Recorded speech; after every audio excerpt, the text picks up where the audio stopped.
Hello everyone, I'm Hao Wang from Tsinghua University, and thank you very much for attending my talk. In this talk, I'm going to discuss how we actually empower binary code similarity detection using the latest techniques in machine learning. Binary code similarity detection is to determine whether two binary codes or functions come from the same source code or logical equivalent. It is hard because different compilers with different optimization settings can lead the same source code to various different binary code. Recently, many researchers are interested in BCSD techniques because they are really powerful and useful, and they can be easily applied to several fields such as known vulnerability discovery, copyright disputes, malware detection, reverse engineering, and etc. First, we start from the binary function. As we can see from this slide, the source code will be compiled to the binary files with different compilers such as GCC and Clang. When we want to analyze a binary file, we usually use disassembly tools such as IDA Pro or Ghidra. After that, we can get the assembly code in a text view or graph view. The text view is a linear layout assembly code from low address to high address. The graph view displays the control flow graph of the binary function. Here is an example of using binary similarity approach to explore the similar functions from a function pool. Here we have a query function and we want to find its similar function from a function pool with n functions. Basically, the binary similarity approach gives a similarity score between query function and one function of the function pool, and we can retrieve all the similar functions according to the similarity score. For example, if the query function is a vulnerable function from a library and being assigned a CVE number, we can find similar vulnerabilities using this approach. With the rapid development of machine learning techniques, most current state-of-the-art BCSD solutions are learning-based. As shown in this figure, these methods use function embedding networks to embed binary functions into numeric vectors in a unified semantic space, and then use training algorithms to make the vector distance of logically similar binary functions closer. The most important part of this framework is the function embedding networks. Previous works use different approaches to learn the representation of binary functions.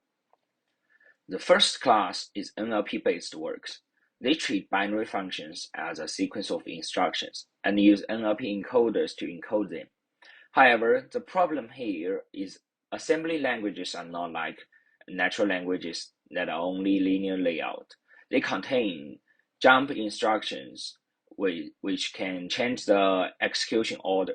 So these approaches overlook the structural information of binary functions, such as control flow information or jump relationships. The second class is GNN-based works. They treat binary functions as a control flow graph and use manually selected features to represent basic blocks. Then use graph neural networks to represent the whole function. The methods use manually selected features, thus they overlook the instruction semantics of binary code. The third class is both use GNN and NLP. They treat binary functions as control flow graphs, but they first use NLP encoders to learn the basic block representation. Then they use GNN to learn the representation of binary functions.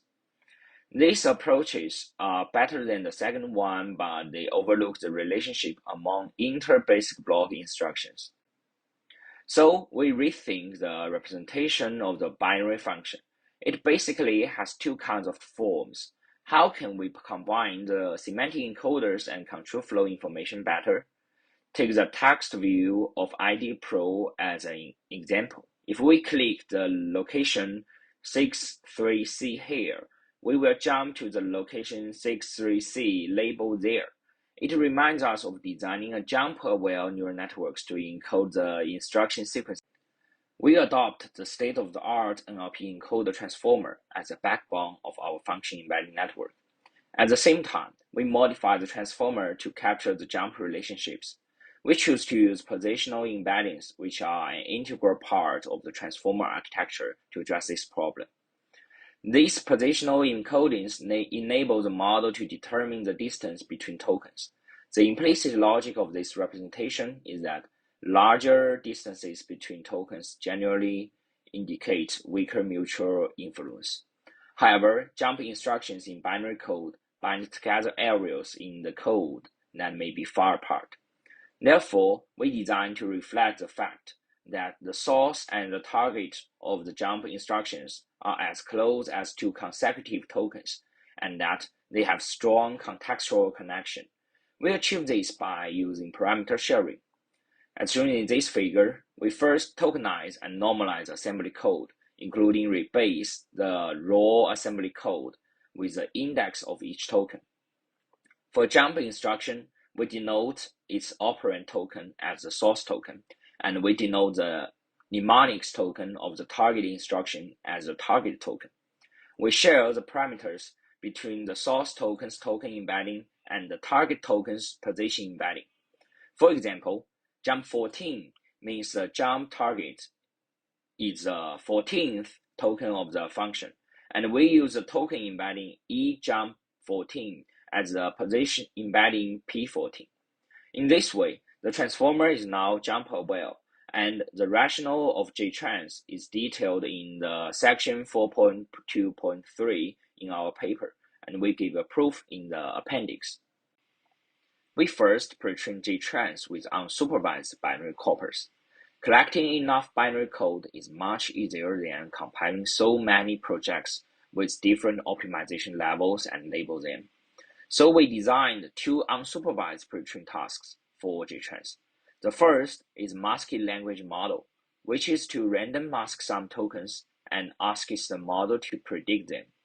Masked language model requires the model to develop a contextual understanding of the relationships among instructions, including continuous execution, assembly syntax, calling conventions, and etc. For example, in Figure 4, we mask the RSP, RDI, and call tokens, and task is jTrans with reconstructing them. To succeed, our model must learn the basic assembly syntax and its contextual information. Successfully reconstructing the RDI token, for example, requires that the model learns the calling convention of the function, while the RSP token requires an understanding of continuous execution.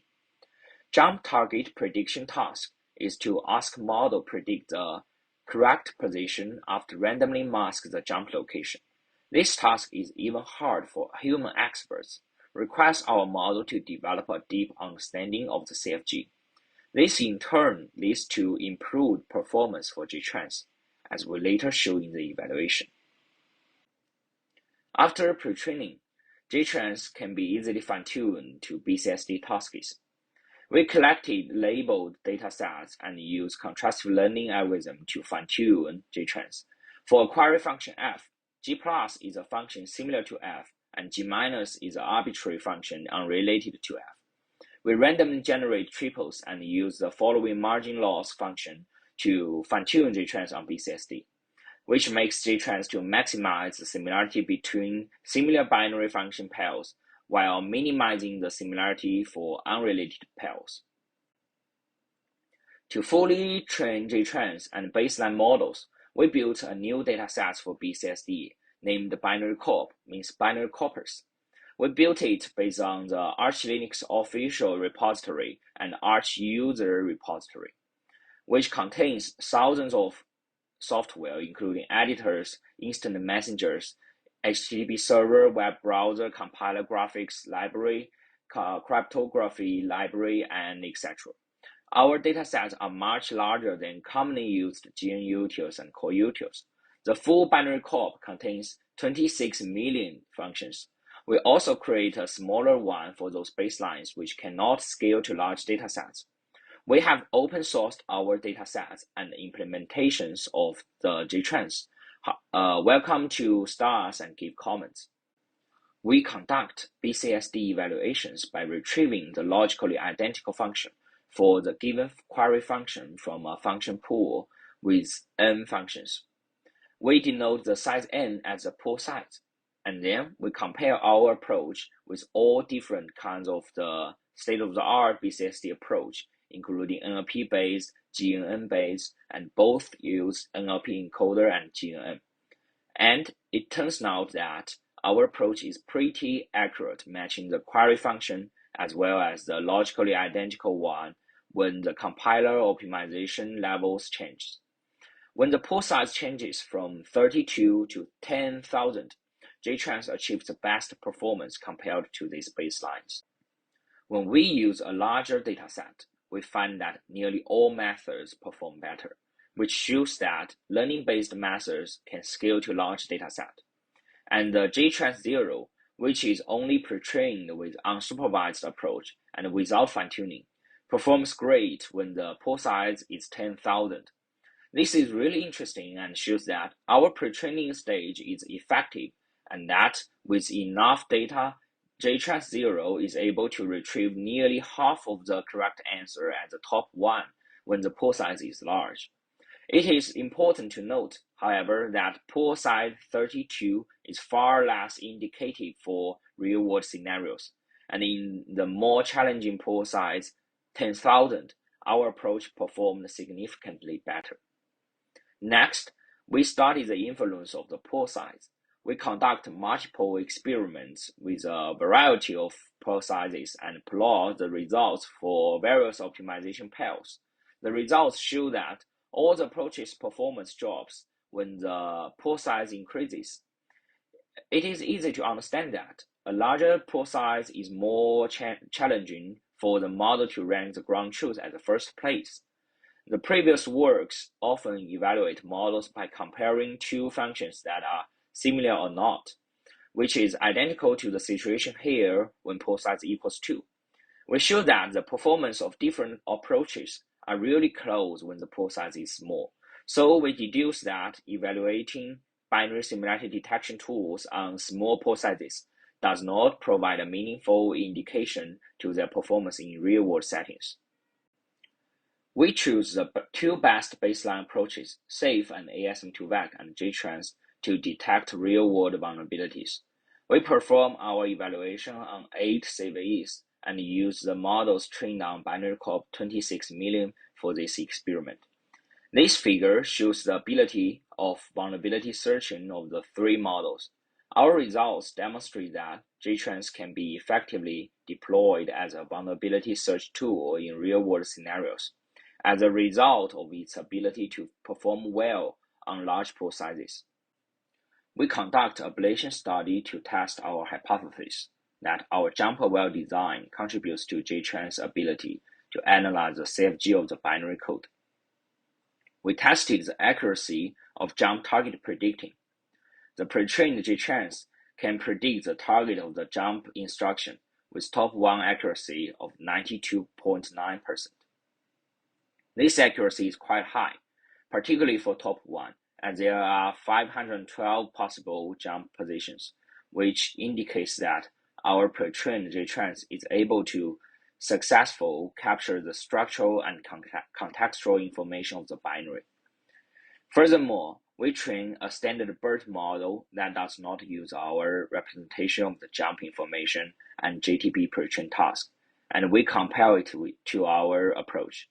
As a result, similar to SAFE, the standard BERT does not receive the control flow information and it can only learn from assembly sequence. These results shows that incorporating control flow information into the assembly language sequence modeling is highly beneficial for our model.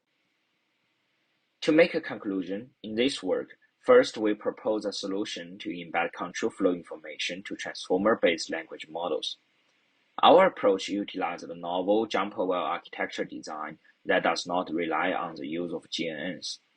Second, we conduct extensive experiments and show that jTrans can significantly outperform the state-of-the-art approaches. Finally, we present and release to the community a newly created dataset named Binary Corp, which contains the most diversified binaries to date. We believe that it can be used as a high-quality benchmark for the future study in the field. Alright, that's all for my presentation, and thank you very much for listening. Any questions?